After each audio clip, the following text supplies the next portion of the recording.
Hey, hello everyone. Robert Kurnovich of Aero Advisors. Glad to see you again. We've been on a pretty good roll lately with these live streams. Let's pick one up again this week with this interesting group.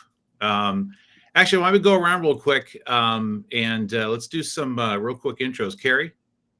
Sure. Hi, I'm Carrie Tapscott. I'm a Director of Client Success here at Avero. Mike? Hi, Mike Cole, 34 years, retired law enforcement. I'm Director in charge of the public safety projects for Avero. I'm AV. I'm the founder and CEO at Avero. Pleasure to be here. Great. Well, theme this week, of course, is 4th of July. Any thoughts on 4th of July in general to open up this discussion? Anything you want to share, even though we're 2 days away, but it's getting exciting? Well, someone has said thoughts. Always been an interesting, occasion for someone like me who can celebrate 2 Independence Days. But this is the one I choose, and as an immigrant, as a naturalized citizen, it means a lot to be able to celebrate July 4th.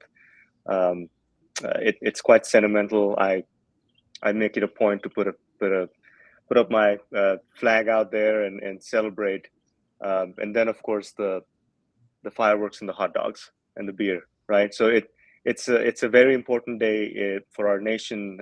It's especially important to me as this is my chosen nation, not one I was born in, but I choose to be American, and I'm very proud of that fact, as you all know. So real special day. Yeah, my understanding though is you're also celebrating a World Cup win in cricket. Is that true? Yes, and I almost wore my USA cricket jersey, but it wouldn't fit me. So the guys that sent it to me from Pakistan are not very good at what they do, obviously. Congratulations. Mike, any thoughts? You know what? I'm just so happy to be retired from law enforcement. I actually can enjoy the holidays now and not have to work it. So for all of our public safety folks out there in the fray, be safe, take care of yourselves and each other, and just appreciate your families when you get home. Carrie? 4th of July is my favorite holiday and has been my entire life. My family gets together, a little family reunion. This will be our 65th year of doing it. So we have 24 family members coming to stay with us for the holidays. But a quick little fun story. When I was getting married, my wife and I were doing the traditional thing where we were deciding how to divvy up the holidays. You know, who gets Christmas with their family, who gets Thanksgiving. And I said, honey, you can have any holiday you want. 4th of July is mine in perpetuity. We spend it with my family. You can have Christmas, Thanksgiving, Easter. I don't care, but we get 4th of July. Good deal. Good. For me, growing up in the military, 4th of July always just had this emotional connection of thankfulness and excitement and appreciation. And I love the fact that that's lasted throughout the years. You know, some of these holidays, especially if you're pretty busy, you sort of run past them and don't even get time to pause and think. But 4th of July is always a one, especially in the middle of the year, where you get a chance to reflect a little bit and get really excited that here we go again on July 4th. So the reason we're tying this into our discussion here is we can talk about independence in a couple of ways. First one is the founding fathers aspect of how far we've seen local government technology come. And my first observation I was thinking of when I read that is just timesheets aren't manual anymore. I was just so used for so many years, timesheets were done on paper, and then they evolved from that into Excel.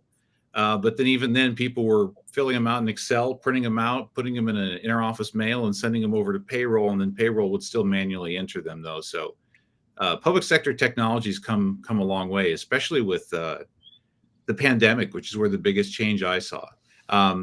Suddenly all this technology that local government needed but was resistant, but the pandemic sort of forced the issue.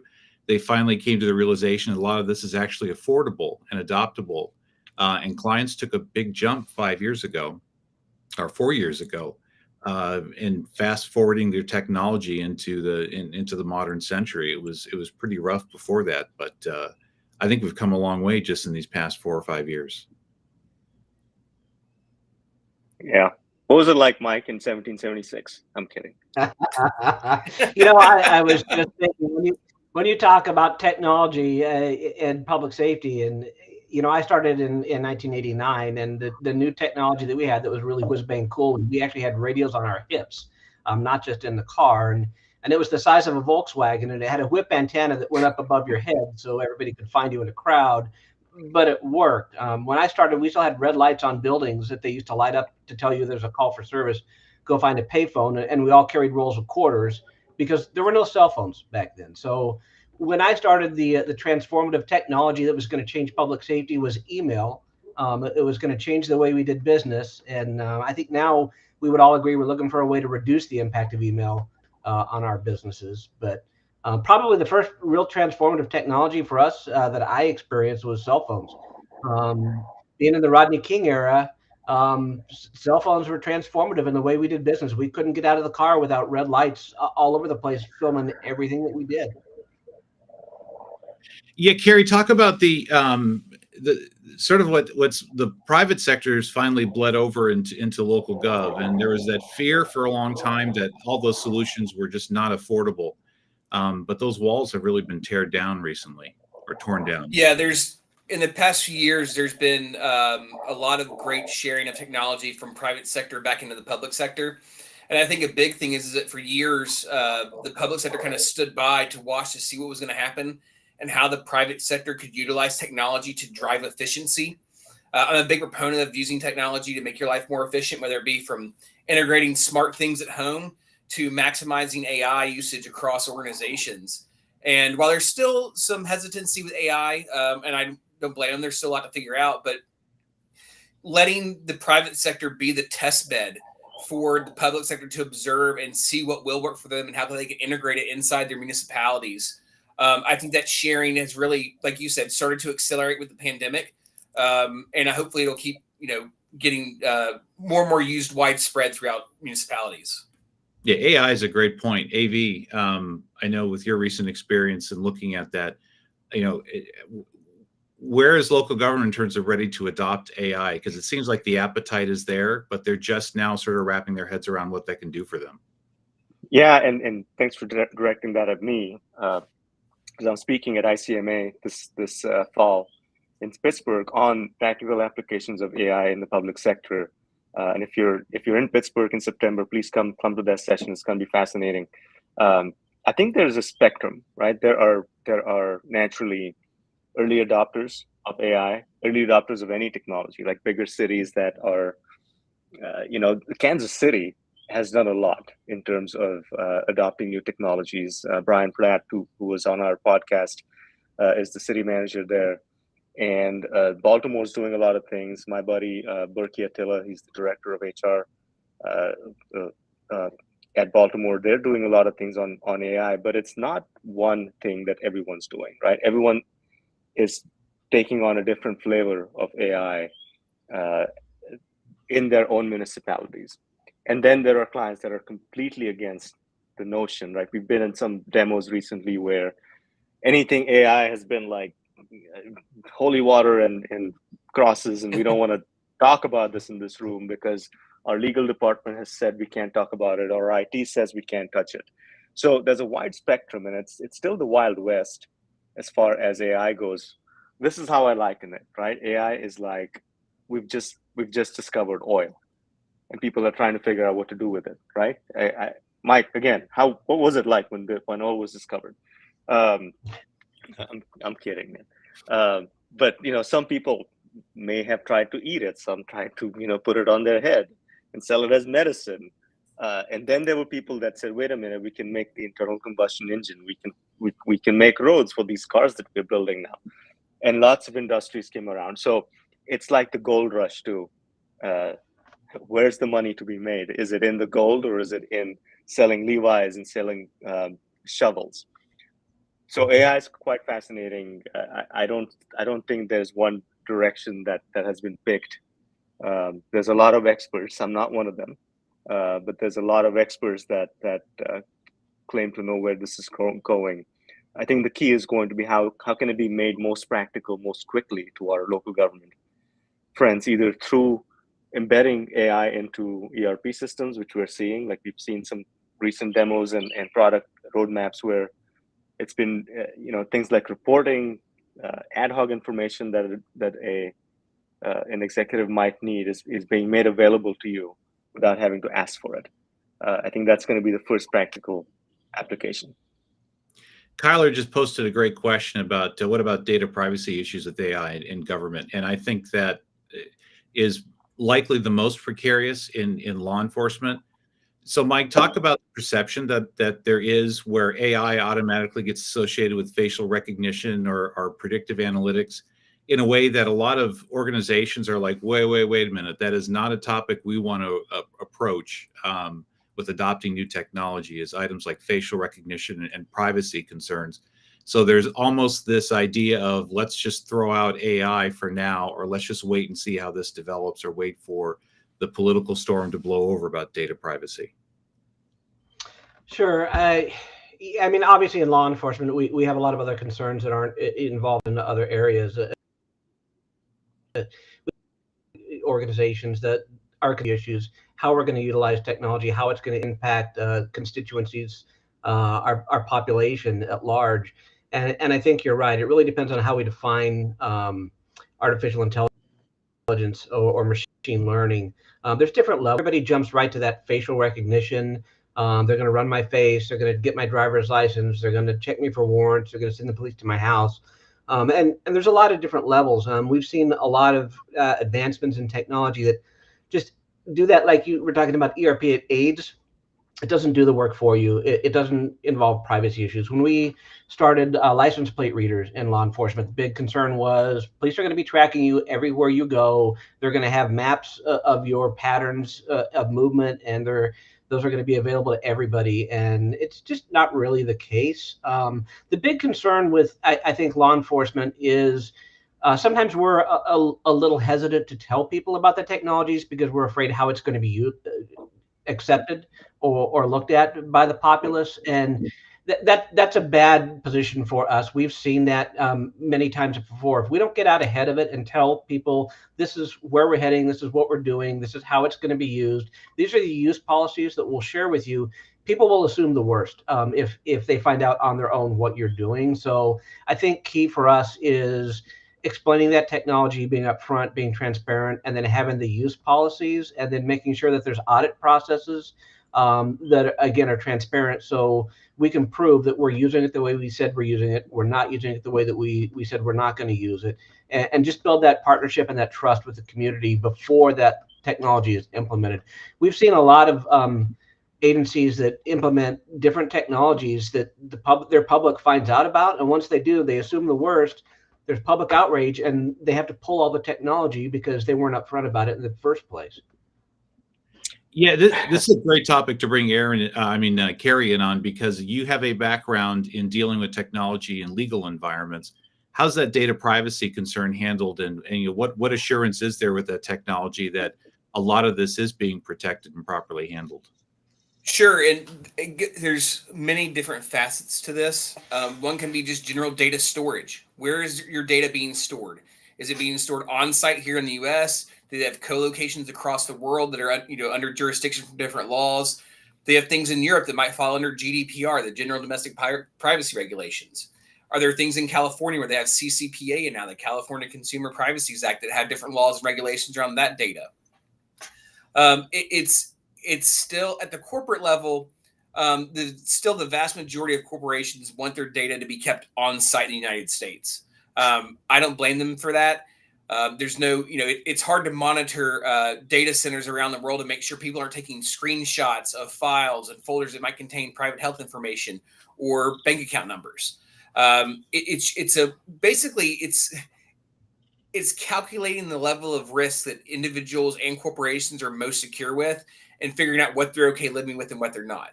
You look at our individual lives. If you can get your internet at home for half the amount that you normally pay, so let's say you pay $100 a month, would you be willing to pay $50 a month if Comcast is going to be selling your information to advertisers? Some people would take that risk, others wouldn't. Corporations tend to be a bit more risk averse than individuals. At the government level, they are very risk averse, and considering that the taxholder or the taxpayers are the ones that fund everything, I don't blame them. I would want to make sure that my local and state government are very very strict with the way that our data is stored. Now, as far as AI and how that is viewed, it's difficult because I mean, what device in our lives has collected more data about us than anything else, and it's our cell phones. My phone, given at a certain time, they can go ahead and automatically give me traffic advice based on going to pick my kid up at daycare. And how has it done that? By collecting data about me over years and my traffic patterns. Am I comfortable with that? Yes. But just like Mike said, am I then comfortable with that maybe being shared with the local police department and saying that Carrie has been speeding 9 days out of 10 on the way to pick up his kid from daycare so he doesn't get late charges for his kid being there past closing time? It's tricky, and I think it's all about calculating the risk that you're comfortable with. Well, Yeah, I think to that point, sorry, Robert, but Yeah, I go ahead. think it's a little too late, right? The government is slow to adopt newer technologies. By design, they should be. But this talk of privacy and what they're going to do with my pictures, it's too late. You gave Facebook permission 10 years ago while you were playing Farmville to use your likeness to do anything. I didn't ask. I didn't read the fine print. I said, yeah, of course, go ahead. I want to play this game. Use my pictures, use my content. What they did with that is train their large language models and their picture making AIs, whatever they call that technically, and it's too late. So now they're trying to put in some guardrails about what do you do about data from this point forward, and all these major AI companies, which now are not more than three, right? Microsoft, maybe Claude, and Google. They're still eating up data. The world's data has been consumed. So your privacy information has already been exposed, and with your permission, by the way. So now, how do you make this useful, and how do you put guardrails around what's in front of you today? Is the question. Privacy is a long gone conclusion. Yeah, so ERP systems are becoming homogenous, like we talked about recently. Do you think, let's do some predictions here. See what do you think is going to happen in the future? Are we going to see a blending, almost indistinguishable, between what traditionally private sector uses for ERP and local gov uses, and talking about using big data and sources along those lines and technology? Are they going to blend together, or do you think we still got a long way to go? Who wants to take that one? I've had deeply held theories on this and thoughts, right? Even 10 years ago, when you implemented ERP, you had an army of people living in your basement building a thing for you. You had to buy servers, you had to buy infrastructure, you had to staff up on IT. IT owned your ERP, the deployment and the implementation. And what we've seen in the last 10 years with the advent and adoption of SaaS and cloud technologies is they all are starting to look kind of the same. You expect an ERP system that has a financial component to it, which most do. You expect it to be able to run accounts receivable, accounts payables, payroll. The very basics of an ERP system are now guaranteed, and you can count on a system to have it. The lowliest of systems will have those functions that are basic. So it doesn't even make sense anymore when we do our requirements to ask if they can do it. We assume that they can do it, right? So our requirements processes become more streamlined. The other factor is that as these systems become more homogenized, and they're trying to differentiate on the basis of AI and how robust we are, how many tables we have. We heard Paul Byrne last week tell you how many tables SAP has. I don't know. Does that make it more robust? How many 170,000. data? Yeah. How many does Tyler Tech have? Who knows, right? Who cares? As a customer, as a CFO of a town, let's just say a small town, a town that is a tourist attraction in Massachusetts. If you're a CFO of that town, you don't care about how many tables you have. You care about what can do for you. Can you make the state auditors go away because my chart of accounts is now complete? Can you help me determine what my cash outflow is going to be in August for my debt? All of those questions are what the CFO wants answered. They don't care about how many tables there are or how many places you have data centers, right? The one great example is the client, we met a JFOA that said, we pay a leading vendor that is their ERP system $60,000 a year just for cybersecurity and what did they say? Uh, uh, Disaster recovery. But the vendor cannot demonstrate to me how that can be done or if they can do it, but they take 60K from me every year.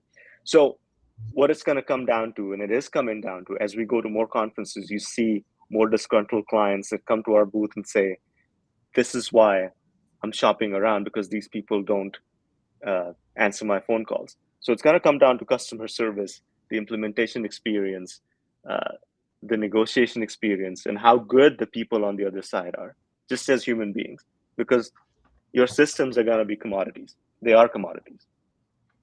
Hey, Mike, you just went through a series of demos, a lot of demos, actually. Tell me, what were the users, the customers in that room? What were they really looking for? And where did the vendors miss the mark on selling some of those things? What are the users actually concerned about when they're sitting there watching a demo of a new records management system? Well, primarily, first off, it's going to be ease of use. It's got to be easy to use. There's got to be good workflows built in. It doesn't make sense to have to tab through 15 different fields that aren't applicable to the report that you're writing. They just shouldn't be there in the first place.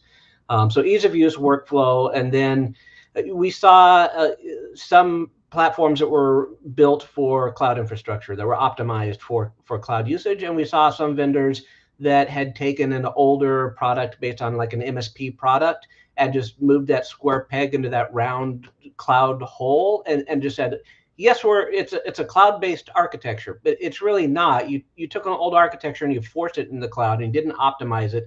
And when we're looking at that, it was night and day difference. It was very clear which vendors had actually rewritten their code and optimized for cloud optimization and which hadn't. And then I would say the ability to access your data. So in law enforcement, there used to be an old model that anything that you wanted to do, the vendor had to do for you, and they're going to charge you, and it's going to take time. Every time my chief said, hey, I need a checkbox to track whatever is council's latest concern, I would go to my vendor and it's, yeah, we can do that. It's going to be $5,000 and it's going to take us 2 months to code it every time. So clients are really looking for the ability to customize the software themselves, to add those fields, to be able to run analytics on those fields and get that information back out in a timely fashion without having to engage and pay and wait for the vendor to do that work for them. So I think those are probably the three big things. Yeah, so Kyler had a great question. We can transition into talking about the independent consultant or the firm like us and how we really help clients with things like that. So Carrie, you want to take a stab at this? What benefit is a client going to get after having a consulting firm that is agnostic in terms of what the solution is? They're the party in the room who's either looking at this independently ourselves or is fighting for what the client wants. How does that work out? It's a great question, and what I like about being independent, agnostic is that a lot of times when you get a large group of individuals in a room, sometimes they start coming up with ideas and needs and wants for things that sound like great ideas, but they're things that might not be something they need in its entirely. Do I need a Porsche 911 Turbo? No, I can get by just fine with a Toyota Camry. But when you have people from the outside come in who are truly agnostic in their opinion of different platforms, they allow you to kind of see the forest through the trees and realize, yes, all these bells and whistles may sound great. They've got these flashy features. They might spit some sort of AI terms at you and things that it can do for you in the future, but that's not and may not be what your organization needs at that point in time. Additionally, by being independent, we're not locked into working with any one organization. It might have and carry bias with us on which services or platforms may be best for your community. It also allows us to work with a wide spread of a wide swath of different size and scale communities across the country. We can look at other clients that we have worked with and said, hey, this same size city, 150,000 people, their annual budget's within about 10% of yours. They've got this many miles of roads they manage, this number of city employees, and these are the things that are working for them right now after the audit or evaluation we just did for them. It also allows us to just know a larger group of companies that are out there and ones that we can recommend. I have been blessed that even in the private sector, I was technology agnostic. It would only recommend the platform that was best for the client, not necessarily the best for the company's bottom line. And that goes a long way when you're working with a city. You might recommend something that might, actually be the lesser of expensive options. And it's not because it's, of the huge cost difference, but it's going to be the one that's best for them. And they really appreciate that. I also just like the idea of not being tied to one platform. It allows you to have a better idea of what else is out there, and can also allow you to do third party, consulting as well, where you can, bring in, hey, this is a great platform, but they might not have the best customer service. Let us recommend a company that is specialized in in rolling out and implementing this solution behind your old firewall. I want to bring up, as we're talking about independent consulting, the benefits are obvious, right? But I think our clients and prospects sometimes get misled by companies that are not truly independent.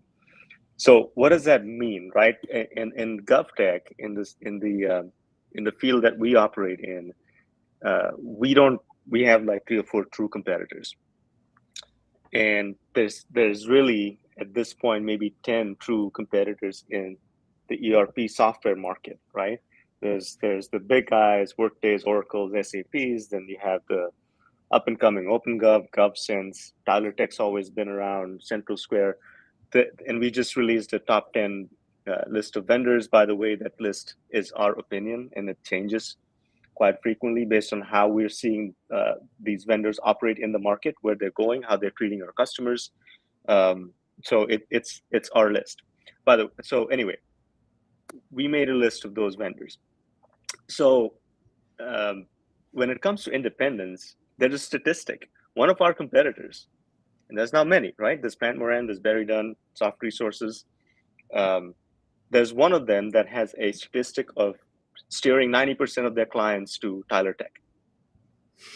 How is that independent? I'm not going to name names, but if you want Tyler Tech, you better go with someone else, right? So what do you do in the consultative process then? Are you just eating up billable hours and money to take the client to your friend's company? So how is that independent? Even if you don't resell a product, doesn't make you truly independent. We're truly independent because we don't care. I don't think there is one vendor out there that stands out that has ever given 100% white glove, gold standard, diamond standard services to our clients. There's always something that they can't offer. So we don't take sides. But it's unfortunate that some do. And what we heard at GFOA, which is the largest gathering of people in our industry, from the vendor side, clients, from independent consultants, that some vendors don't respond to RFPs where a certain competitors involved. And that's just not good for the industry itself, because it takes away meaning from what we do as truly independent consultants. So AV, let me ask you, why did you start this firm? You had 20 options when you put this firm together as to what you wanted it to be. You also could have just gone and worked for a big consulting company and been just successful there. Why Avero? Why did you start that, and what were you envisioning? This is all I knew how to do. One, in 2016. Two, I really saw an opportunity in the market for an independent, truly independent, technology agnostic firm to make its mark. And I took that chance. Again, in the spirit of July 4th and Independence Day, it's America. I found myself in a position to take chances and take risks and use my experience and knowledge and education to make something of myself. Remember, at the time, it wasn't a 35-person firm. It was just me trying to pay my bills, and I jumped in. So that's the why of it. But the why has become clearer in the last 8 years, because we've seen and helped so many clients through these ERP implementation selection processes as truly independent firm, where we've and keep in mind, I've had the options of reselling. I've had the options of becoming a partner of some sorts, where I'm, peddling a certain product or a vendor or hardware solutions. And we've steadfastly stayed away from that in the interest of being independent, because there today remains a huge gap in that position. I mean, look at Mike Gold's practice, right? In the public safety sector, nobody's doing what we're doing. There is no independent consultant for picking your RMS or your CAD system, or figuring out how does this tie into your state TBI, how state level Bureau of Investigation, by the way. No one's doing that kind of work. Everyone's peddling something, and I don't think there's value in that. But again, that might change, right? When these systems become homogenized, they all look like, sliced bread, and now it's a matter of your personal choice and what kind of sticker you want to buy. But we'll always remain independent. That's been a deeply held value when I started Avero, and it's proven itself. Yeah, important to me as well. I mean, that's a big motivator as to why I'm here. So similar question to Mike. Mike's a special case. He had a successful career in the public sector, retired, and here he is. Why did you decide to come on board with this, Mike? What motivates you, and what's the reason why you wanted to come work for a firm like this in retirement when you could have just stayed home or traveled the world? He still does. We are still doing some travel in the world for sure. You know that. So obviously you guys know the answer to this question, but so AV I've known for probably close to 15 years. When I was in the public sector, we hired AV to come in and do actually a review of our alarm system. We had direct alarm monitoring, one of the few police departments where if your alarm rang, our dispatcher picked it up in the dispatch center. You didn't go to a call center. And we hired him, and we were very impressed with his work. AV and I, and Robert actually was the IT director for the town at that time, became good friends. We hired AV to do some more work based on his work product. I'm very happy. When I retired, I never planned on working in retirement. But these two guys came to me and said, hey, we would like to expand into public safety. That's your field. I worked in public safety technology for over a decade, running technology teams. And I just said, if I can add value to the clients, that's going to be my first priority. My heart's with the law enforcement folks. I was on the field with them. I bled through the technology implementations. I've made all the mistakes. And if I can help some other agencies not make those same mistakes, I'm in. And so that's what we're doing. We're using our experience, the mistakes that we've made, and our understanding of the current state of the systems to help out. We typically stay with these systems, these report management systems, or these CAD systems, dispatch systems, for 20 years. And so what you don't know what you don't know, and all you know is what you know. And I get clients when they're looking at replacing a system that don't know what the capabilities are out there. And it's our ability to look at what their processes are and talk about efficiencies, integrations. I get clients that say, when we say, hey, you've got a magic wand, you wave it, and your system can do anything in the world that you can imagine. What would that be? And I get clients say, if it could spell check the reports, that would be like next level world changing. And we look at that and say, think bigger. Because that's their world. They don't understand what's available to them. So it's that experience, being able to bring that forth, that really benefits our clients. And that's why I'm here. Hey, Robert, let's take this question. Please. So many of these firms, and I'm assuming those are other consulting firms that claim to be independent, primarily audit firms. Is that an asset to clients due to their financial expertise, or can you speak to this? Great question. It's a double-edged sword. They're in the ERP and tech transformation business because they were there doing audit first, and someone said, hey, can you help us with modernizing our systems?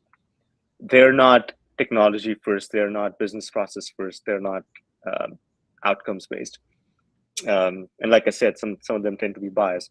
So it's an advantage as far as helping you pass your audits. Maybe it's an advantage as far as maybe helping you set up your chart of accounts. But ERP implementations, those are minuscule parts of an ERP implementation. When the vendor comes in, they'll help you pick and choose and set up your COA.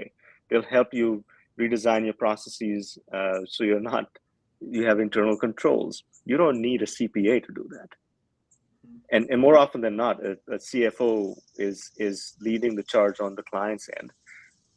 And they know all of these things in and out.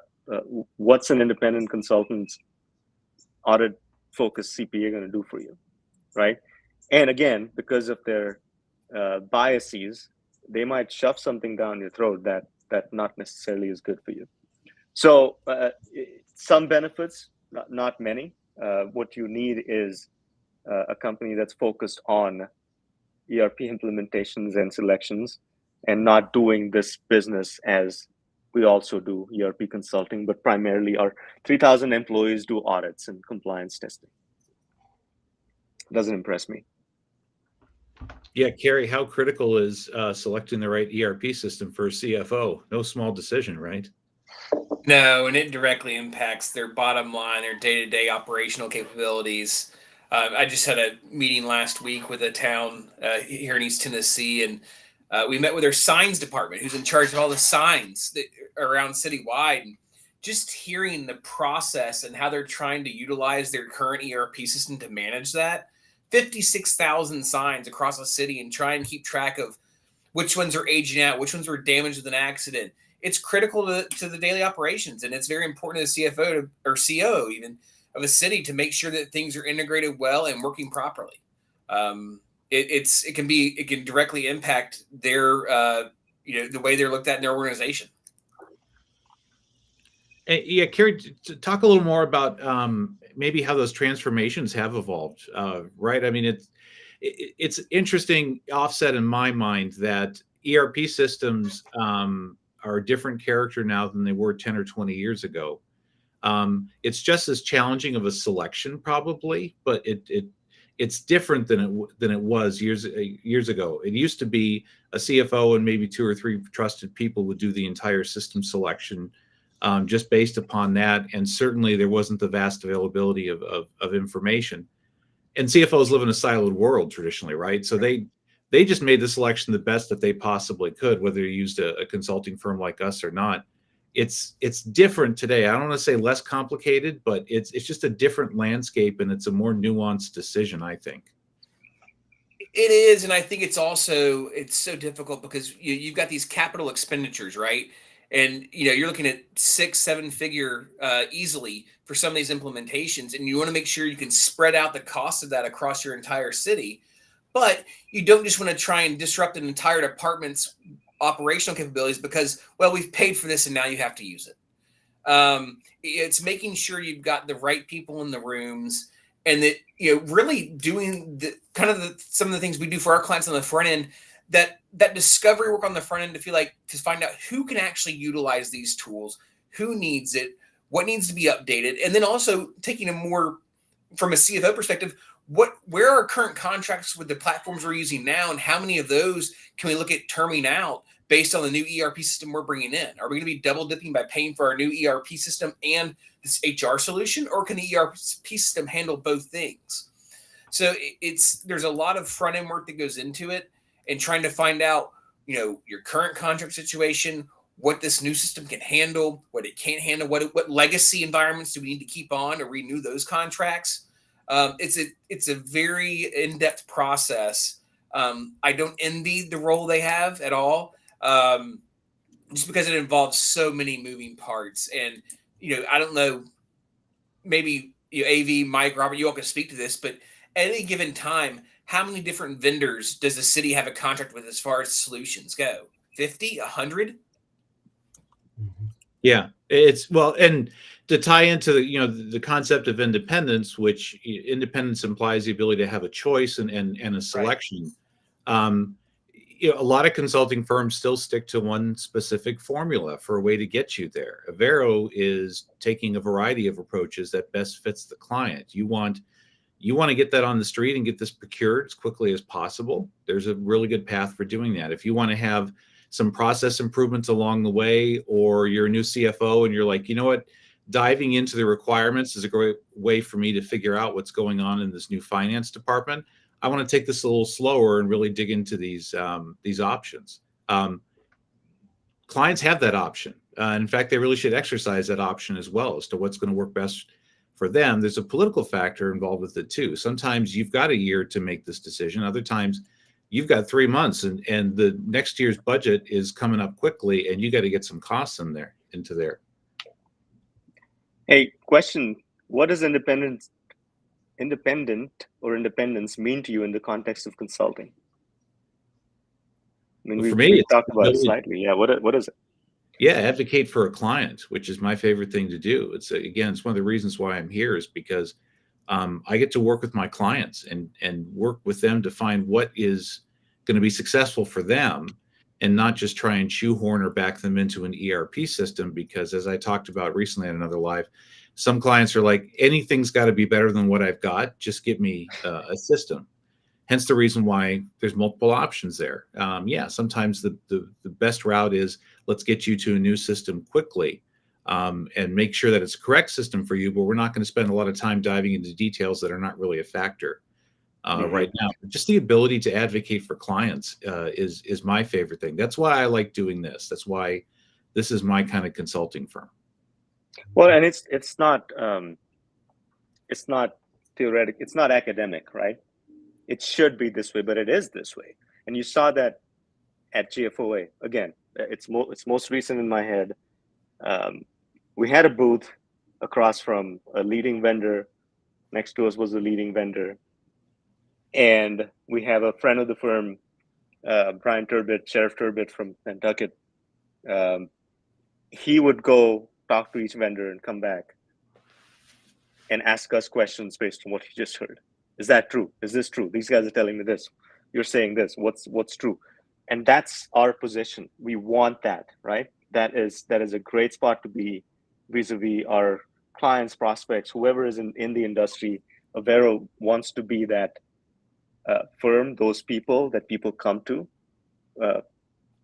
for the truth, for the real information. Because there's a lot of noise in the market. Everybody's talking AI. Everybody's talking about how their platform's the greatest, how they've been around for 50 years, or how they're just a brand new startup and they're better. There's a lot of noise in the market. And our independence means that we are the clearinghouse of all of this information. Vendors come to us with info.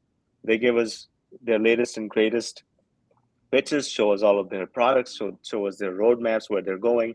That's, by the way, how we came up with that list. We're keeping an eye and our finger on the pulse of the industry, where the products are going. And if you're about to think about how to replace your 20-year-old ERP, like another dear client said to us at GFOA last year, can you help me get a divorce from my existing ERP vendor? We want to be those people that help you not only replace ERPs, but just think through how do you raise the funds for a project like this? How do you form the teams internally? How do you think about data conversions? How do you think about setting up a PMO? We have clients that are 100 employees to 6,000 employees. So at this point, we've seen it all, and we really are interested and serious about being the clearinghouse of knowledge for anyone that's in this field. Yeah, Megan just had a great comment in there about being independent and providing unbiased, objective advice. Yeah, and cutting through the noise. I think a lot of firms out there also get very complacent. It's very easy to rinse and repeat the same process over and over again. We look at things differently. We like to approach things with humbleness, humility, yet a hunger, because just because this is the way we did it a year ago doesn't mean it has to be done exactly like that just because this is the similar size organization or it's similar dynamics. The technology changes, the landscape changes, expectations change, and you have to stay in tune with that. Otherwise, you're going to get a great result that was fine 5 years ago. And even at GFOA, talking to some other software vendors, some of them are nicely rooted in 1997, and that works well for them. They have a base of clients out there that don't know any better. And they've always had that system. They like that system.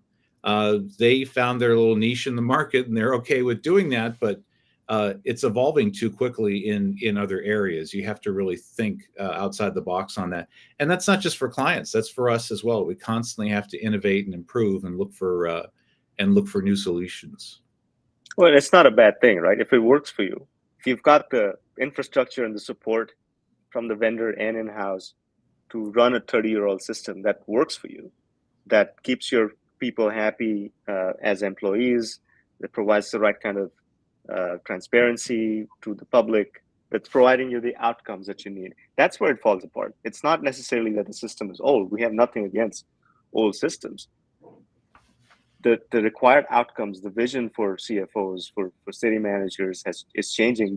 That crop is changing. It's a younger crop that doesn't work on paper and pencil anymore. We saw this at ELGL, right? Our clients the demographic is shifting, and those are the driving reasons for changing systems. Just because it's old doesn't mean it's bad. Where systems fall apart, and we've seen this, perfectly fine systems that people mostly hate are being hated on because they don't respond to phone calls, they don't take support seriously, and they're just taking clients for a ride. $60,000 for disaster recovery, and you can't prove that you can recover from a disaster. It's just bad news. Yeah, Mike, looks like you had a comment. No, it's funny because we didn't even plan this, but it's exactly what we're talking about. In the demos, we had a recent demonstrator of software that had a 30-year-old system, and we looked at it and we said, it looks like it's built in a pretty old architecture. Do you have any plans to upgrade it? Because our concern is if they upgrade it and then they want to sell that upgrade to the client, the client just bought their software and 2 years later they're buying the software again. And they said, well, no, it's always worked great. We've never updated it. We have no plans to update it. And everybody from our client in the room is looking at this going, this is a beast. It's not easy to use. It's not built for cloud optimization. It's going to take us 10 times as long to do anything. And the vendor's saying that they never have any plans to ever update their software, and it can't do what the other modern platforms that we're seeing are doing. That's a great question from Kyler. Have we ever said keep your old current system and optimize? I think so. We've recommended re-implementations though, right? We've also done variations where, and this is key. You have to live with your system in the short term. Sometimes you have to live with it or 2 or 3 more years. It is in your interest to re-leverage if possible and get the most out of that while you're looking for your new ERP solution. I think it's classic for organizations to go, hate this system, can't stand it, give me to a new one as quick as possible. And during that implementation timeline, let alone requirements definition and selection, wherever you are in the cycle, your end users are being punished by having to use a system that you're now taking your eye off of, because why do I need to feed and nurture that? I'm going to get rid of it in about a year, and that's not how it works, Carrie. That was my subtle way of throwing the question to you. Agreed. You all, just with that question, with advising people to keep their current system, it got me thinking about being independent and being able to make that and say, hey, we actually think what you all have in place is great. We just need to find a way to maximize your usage of it. I was sitting here when you all were talking about being independent and thinking about a book I read last year called I'm Feeling Lucky. And I think it was employee number 37 at Google. And, Google's original motto is don't be evil. And this employee who wrote this book was in charge of developing and selling the very first Google Ads environment. And they had this decision they had to make where Google was meant to be this all perfect search engine that had no biased results. And now they're selling ads that can be pushed to the top. And so when you're searching for how to fix a pipe the right way, instead of it telling you how to fix it, it's now giving you ads for local plumbers. And I think that's what's important about being independent, is being able to take a step back and view their entire environment without bias and say, hey, actually, what you have is working really well. We have other clients who have the same platform we've worked with in the past. Let us talk to you about how we help them optimize their current environment to best suit their needs, without saying, oh, yeah, we want to sell you this ERP system 2.0 optimized. I also think it helps drive value to your client, let them know that they've selected the right consulting company when they're willing to help you make decisions that don't directly affect and improve their bottom line. Yeah, Mike and I actually had something similar in the police department we both used to work for, where we were pretty unhappy with the relationship that we had with the CAD RMS vendor, and we were ready to throw them out and go with something else. And it was a serious consideration and a major cost, plus the disruption to do that. And we tried a strategy of have the software vendor come in on their own dime and re-demonstrate their entire system and find a path forward on it. And luckily, they were up to the challenge. They did a great job on that because we were able to re-leverage that relationship and that platform, saving a couple $1 million along the way. I mean, replacing these ERP systems is substantially disruptive and not necessarily financially. You got to factor that in. So 90% of the time, you really need to land on a new system. Don't ignore the 10% of the time where your best option is re-leveraging an existing good system that has sometimes self-inflicted wounds. No one stayed on top of the updates. No one, and this is what Mike and I were guilty of for a while too, is we got so fed up with that relationship, we gave up on dealing with the vendor for a year or two, and that relationship very quickly soured. So there's a balance in there you have to strike. And it goes back to that. There's not a, one solution fits all. It can be very nuanced, and clients need help in figuring out what that is. I'm reading the question that just came in from Kyler. Yeah, because the answer to this question for me is simple. The ERP system should improve your service delivery to your citizens. That's what it boils down to. And there's a variety of ways that... read the question for your radio listeners. Unpopular opinion. Isn't it the responsibility of local government to provide better technology to their constituents? It's about more than just efficiency. It's about their duty to serve. Yeah. Even decision makers and the ability to make a decision in delivery of public service, they need access to timely, relevant data and accurate data. I say this all the time because really that's what it boils down to at the end of the day.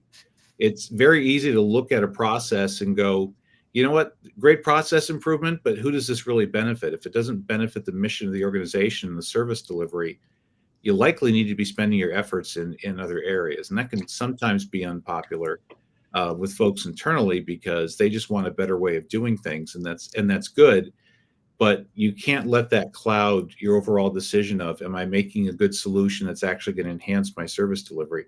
Because that's what your council wants. That's their ROI when they give you that money to purchase that system. What is it going to do for the citizens? How is it going to improve their ability to transact business with the town or the city from the comfort of their home rather than having to drive in and visit 5 buildings just to get, waste collection taken care of, fines and fees with the court, a demo permit, setting up a new utility billing account. This should very easily be done by any chosen device that the citizen chooses to use to transact with its local government. So I'll give you a little different. Sorry, I'll give you a little different spin from the public safety side. I would say that it's our responsibility to provide the technology that our public is comfortable with and our public wants. Because I can tell you all day long that I can implement a facial recognition system that's going to run wanted persons, known terrorists, send cars out and arrest those people on the street or driving in their cars all day long. But if that's not the technology that my citizenry is comfortable with, it's not the right solution. I came from a municipality that valued limited government.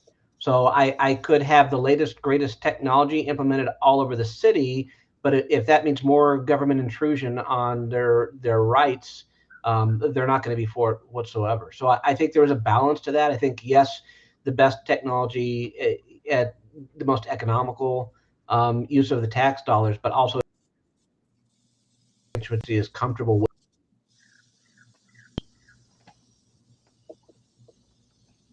There we go. Hey, let's close out with this question from Kyler. As we round out the conversation, noting that we're now halfway through 2024. It says 2025. It's actually 2024. She's in the future. Yeah, it's so 12 months ahead of us. What is the one actionable step local governments can take today to start embracing that new technology? Carrie? It's gonna be my fallback answer for almost everything, but embrace the cloud. in the computing power of larger corporations that allow you to host your environment up there in the cloud. It's start looking at for solutions that can take your environment off prem, make it more accessible to not only your employees but the citywide constituents. It's just easier and more efficient. Mike. Yeah, I'm going to fall back on something we said earlier for public safety, and that's have a conversation with your community. Talk to them about what you're doing, why you're doing it. If you're in an area where you have a lot of concern from the citizenry about how you're utilizing technology, think about having a community panel that guides and is a resource for your agency on what technologies are upcoming, so that they understand it, that they can say that they embrace it, and that they can explain it to the other people in their community, not the police department saying, hey, we're going to do this great whiz bang thing, but your community panel made up of your faith leaders, your community leaders that can go out and say, hey, we looked at this and we agree the police department should be doing this, and here's why. AV. Get help. I mean, get help from independent consultants. You all have day jobs, and we've talked about this at length, right? There's volumes on our channels. If you're a mayor, city manager, even a CIO, CFO, you all have day jobs. Replacing an ERP system, strategizing for modernization and digital transformation, you need a third party to come in and look at it from an objective perspective, and help you through this. Because again, as proven through this conversation today, we have our pulse on the industry, of the movers and shakers on the vendor side, and software vendors. They're starting to see the value in what we offer as independent consultants, but not all of them do. So take it with a grain of salt. And our experience has shown that every time an independent consultant's involved, that statistic of how many ERP implementation fails no longer is valid, because we don't let projects fail, right? Projects fail because you've either overpaid, paid for things you didn't buy, you've lost the balance of payments, you've paid for your ERP system up front. Lots of ways things can fail, and it comes down to management, project management, and keeping vendors accountable from selection through the go live process. So go check it out and invite us to either talk about this or help you through your processes. Don't do it by yourself. Yeah, my comment is similar. Don't be intimidated by software vendors. The task you have in front of you, sure, be intimidated by all that all day long. It's a big undertaking. And there's no advice I can give you that's going to make you go, oh, ERP replacement, the easiest thing I'm going to do in the next 3 years. But just don't be intimidated by software vendors. You're paying a lot of money for a solution that has to work. Your expectations should be very high. Historically, that has proven to be true. Your expectations should be met and exceeded by the options that are being given to you. And if you don't like the options that are being given to you, look for other options and get a firm like us to help you look at what those options are. Don't think that I'm this size, so I have to go with this type of a platform and ignore best of breed. Explore those options. Don't be intimidated. This is the point where I usually tell everyone I love handing out free advice. So if you have any further questions for us, please contact us. You can check us out on all of our platforms. We enjoy having you with these live sessions. And happy 4th of July, everyone. Gentlemen, thank you for joining me. And that's it. We'll see you next week. Bye.